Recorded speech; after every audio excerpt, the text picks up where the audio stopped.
Assalamualaikum warahmatullahi wabarakatuh.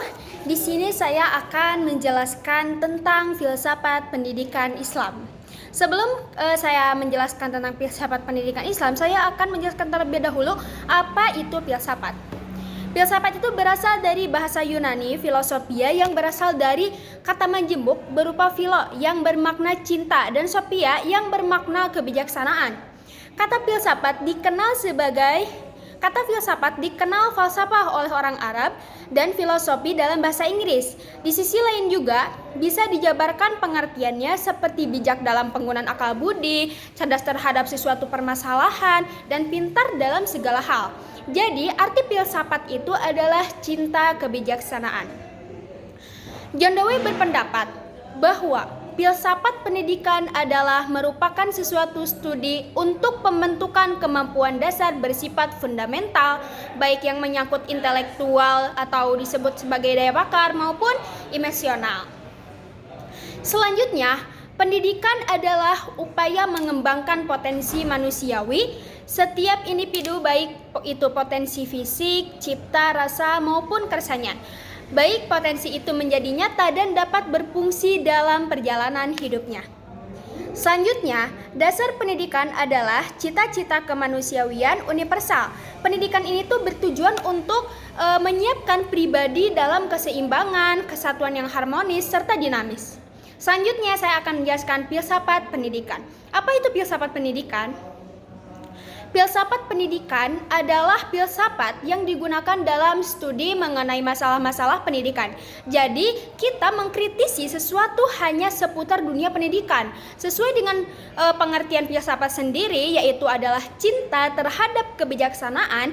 Dengan demikian, filsafat adalah suatu kegiatan atau aktivitas yang menempatkan pengetahuan atau kebijaksanaan sebagai sasaran utamanya. Sebagai suatu agama, Islam memiliki ajaran yang diakui lebih sempurna dibandingkan dengan agama lainnya yang pernah diturunkan Tuhan sebelumnya. Sebagai agama yang sempurna, Islam dipersiapkan untuk menjadi pedoman hidup sepanjang zaman, bahkan hingga akhir zaman. Agama Islam berpedoman pada Al-Quran dan juga hadis. Dapat dipahami bahwa filsafat pendidikan Islam itu merupakan suatu kajian secara filosofis mengenai masalah yang terdapat dalam kegiatan pendidikan yang didasarkan pada Al-Quran dan Al-Hadis sebagai sumber primer ataupun utama. Dengan demikian, filsafat pendidikan Islam secara singkat dapat dikatakan adalah filsafat pendidikan yang berdasarkan ajaran Islam atau yang dijiwai oleh ajaran agama Islam. Jadi, ajaran tersebut bukan filsafat yang bercorak liberal, bebas, ataupun tanpa batas etika sebagaimana dijumpai dalam pemikiran filsafat pada umumnya. Selanjutnya, ruang lingkup filsafat pendidikan Islam sama juga seperti ruang lingkup pada filsafat secara umum yang meliputi yaitu kosmologi, ontologi, epistemologi, dan aksiologi. Apa itu epistemologi? Epistemologi merupakan pemikiran tentang apa dan bagaimana sumber pengetahuan manusia didapat. Apakah diperoleh melalui akal pikiran? Apakah melalui pengalaman indrawi? Apakah melalui perasaan, ilustrasi? Apakah melalui Tuhan? Nah, itu epistemologi. Yang kedua, aksiologi. Aksiologi merupakan pemikiran tentang masalah-masalah nilai, misalnya seperti nilai moral, etika, terus estetika nilai religius, dan sebagainya. Menurut George Thomas, aksiologi mengandung pengertian lebih luas daripada etika atau nilai kehidupan yang bertaraf lebih tinggi. Yang ketiga, ada kosmologi.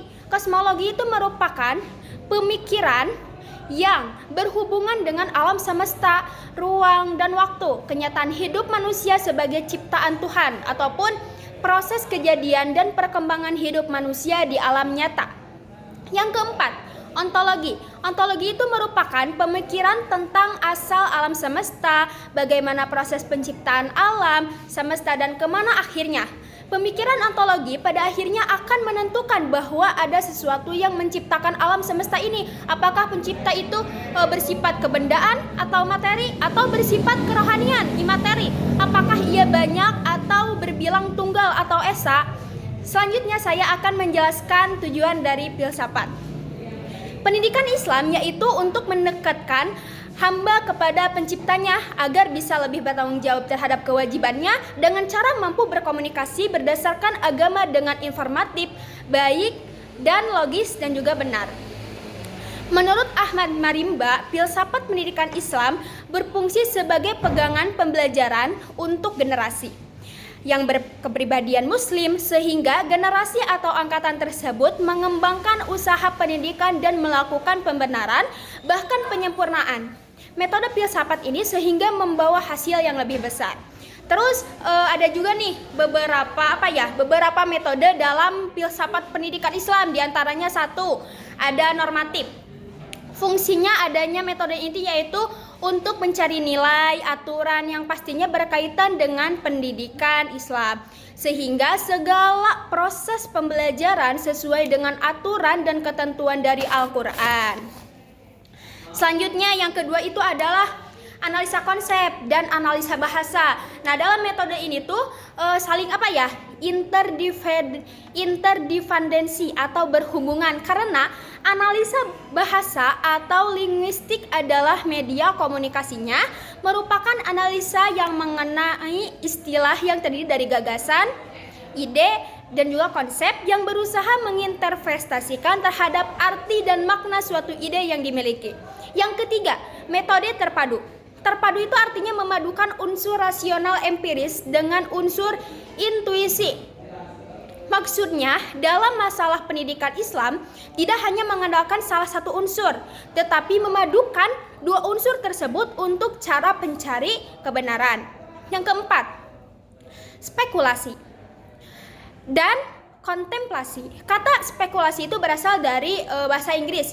Spekulatif yang berarti pemikiran berasal dari bahasa Arab fikri. Sedangkan kata kontemplasi itu juga berasal dari bahasa Inggris juga ya, yang bermakna merenung dan bahasa Arab ta'amuli. Yang kelima, historical philosophy, yaitu pendekatan histori. Dalam pemikiran filsafat, peristiwa histori sebenarnya tidak mungkin terjadi hanya sebagai petunjuk dan masa depan. Kata historis ini memiliki makna sejarah atau bisa diartikan sebagai mengambil pelajaran di kejadian pada masa lalu atau kejadian yang pernah terjadi. Peristiwa dalam kehistorian terjadi karena hubungan sebab dan juga akibat.